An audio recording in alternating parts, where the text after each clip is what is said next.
Hi friends, நம்ம குஞ்சு பொரிச்சதுலேருந்து நம்ம கூடு க்ளீன் பண்ணாமல் வச்சுருந்தோம். அதனால் எச்சம் பயங்கரமாக இருந்ததுனால குஞ்சுங்களை பூரா தாய் கூட எடுத்து வெளியில் விட்டுட்டேன். அது ஓரளவுக்கு நின்று பழகிக்கிட்டு கூண்டுக்குள்ளே படுத்தே கிடக்குன்ட்டு எடுத்து வெளியில் விட்டுருந்தேன். விட்டுட்டு கூடையும் நல்லா கம்ப்ளீட்டாக அரங்களை பூரா க்ளீன் பண்ணியாச்சு. அது க்ளீன் பண்ணி வச்சோம்னா ஓரளவுக்கு டிசீஸ் அட்டாக் ஆகாது.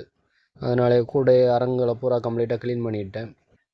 இந்த சிக்ஸ் எப்படி இருக்குன்னு பார்த்துட்டு கமெண்டில் சொல்லுங்கள் ஃப்ரெண்ட்ஸ். ஒரு 1 மந்தில் இது பறக்க ஆரம்பிச்சிடும். அரங்களை பூரா நல்லா க்ளீன் பண்ணியாச்சு. அதுபோக நம்ம கீழே உள்ள கூட்டில் இருக்கிற டினா கூட்டில் உள்ள அந்த மண்ணுகளையும் மாற்றியாச்சு. அது ரொம்ப எச்சம் பயங்கரமாக இருந்ததுனால அதுக்கு மாற்றிட்டேன். அது குஞ்சுக்கு ஃபீட் பண்ணிக்கிட்டு இருக்கு. இப்போ அரங்களை க்ளீன் பண்ணி ஓரளவுக்கு எச்சம் கம்ப்ளீட்டாக ஃப்ரீ ஆகிட்டு.